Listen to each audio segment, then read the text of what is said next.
आपला मतदान द्यायचं आहे, दुसऱ्याला द्यायला लावायचं आहे. आणि जो देत नाही मला फक्त गपचूप चिठ्ठीमध्ये नंबर लिहून पाठवा. माझ्याकडे मी रामबाण औषध आहे. कोणत्याही रोगावर कोणत्याही पेशंटला चालणारा औषध आहे. आणि मग त्याचा काय करायचं, त्याला दवा पाहिजे का इंजेक्शन पाहिजे का गोळ्या पाहिजे, डॉक्टर साहब क्या सलाइन लगती है या फिर उसका एंजियोग्राफी करना है, एंजियोप्लास्टी करना है या उसका बायपास करना है, उसके भी काम कर दिया जाएगा.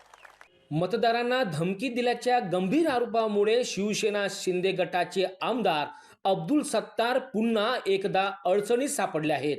सन 2024च्या सिल्लोड सोयगाव विधानसभा या निवडणुकीदरम्यान प्रचाराच्या शेवटच्या जाहीर सभेत आमदार अब्दुल सत्तार यांनी मतदारांना उद्देशून धमकीवजा वक्तव्य केल्याचा आरोप आहे. त्यांना मतदान न करणाऱ्या मतदारांची नावे गुप्तपणे चिठ्ठीद्वारे कळविण्याचे आवाहन करत रामबाण उपाय करण्याची भाषा वापरण्यात आली. गोळ्या देणे, इंजेक्शन देणे, एंजियोप्लास्टी, एंजियोग्राफी किंवा बायपास शस्त्रक्रियेचा इंतजाम केला जाईल असे वक्तव्य केल्याचा आरोप तक्रारीत करण्यात आला आहे. या वक्तव्याविरोधात सामाजिक कार्यकर्ते गणेश शंकरलाल शंकर पेल्ली यांनी सी विजिल ॲपद्वारे तसेच निवडणूक अधिकाऱ्यांकडे तक्रार दाखल केली होती. मात्र आदर्श आचारसंहिता पथकाने ही तक्रार फेटाळल्याचा आरोप तक्रारदारांनी केला आहे. यानंतर जिल्हाधिकारी व वरिष्ठ अधिकाऱ्यांकडे वारंवार पाठपुरावा करूनही कोणतीही ठोस कारवाई न झाल्याने अखेर हे प्रकरण न्यायालयात दाखल करण्यात आले होते. सिल्लोड येथील प्रथम वर्ग न्यायदंडाधिकारी न्यायालयाने आमदार अब्दुल सत्तारसह जिल्हाधिकारी, उपविभागीय अधिकारी आणि तत्कालीन आचारसंहिता पथक प्रमुखांना न्यायालयीन नोटीस बजावली आहेत. दिनांक 16 जानेवारी 2026 रोजी न्यायालयात हजर राहून आपले म्हणणे मांडण्याचे आदेश देण्यात आले आहेत.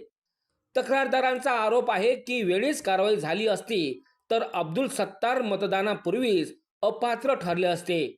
आता तब्बल 1 वर्षानंतर हे प्रकरण थेट न्यायालयात पोहोचले असून आमदार अब्दुल सत्तार यांच्या अडचणी वाढल्या आहेत. या प्रकरणात पुढे काय घडणार याकडे संपूर्ण सिल्लोड तालुक्याचे लक्ष लागले असून राजकीय वर्तुळात तीव्र चर्चा सुरू आहेत. 2024च्या सिल्लोड विधानसभा मतदारसंघातून अब्दुल सत्तार यांनी शिवसेना शिंदे गट धनुष्यबाण या निशाणीवर उमेदवारी दाखल केली होती. 18 नोव्हेंबर 2024मध्ये अब्दुल सत्तार यांनी शेवटचे जे निवडणूक प्रचार सभा असते त्या प्रचार सभेमध्ये त्यांनी सिल्लोडच्या मतदारांना खुलेआम धमकी दिली होती. त्यांच्या भाषणामध्ये त्यांनी असे सांगितले की जो मतदार त्यांना मतदान करत नाही अशा मतदारांचे नावे त्यांचे जे कार्यकर्ते आहेत ते चिठ्ठीमध्ये गपचूप लिहून पाठवतील आणि मग ते त्यांचा एंजिओग्राफी करतील, एंजिओप्लास्टी करतील आणि त्यांचा बायपाससुद्धा करतील. या धमकीपूर्ण भाषणावर मी निवडणूक अधिकारी सिल्लोड यांच्याकडे तक्रार दाखल केली होती. माझ्या तक्रारीवर आचारसंहिता पथक प्रमुख यांनी अब्दुल सत्तार यांचा बचाव करून माझा तक्रार निकाली काढला आणि तो रिजेक्ट केला. यावर मी जिल्हा निवडणूक अधिकारीकडे अपील केला आणि आज 1 वर्षापर्यंत मी त्याचा पाठपुरावा केला. तरीसुद्धा कोणत्याही ना जिल्हा निवडणूक अधिकारी ना निवडणूक अधिकारी यांनी माझ्या तक्रारीवर काहीच कारवाई केली नाही आणि त्याचा काही निर्णय दिला नाही. म्हणून शेवटी मी सिल्लोड न्यायालयामध्ये फौजदारी तक्रार दाखल केली.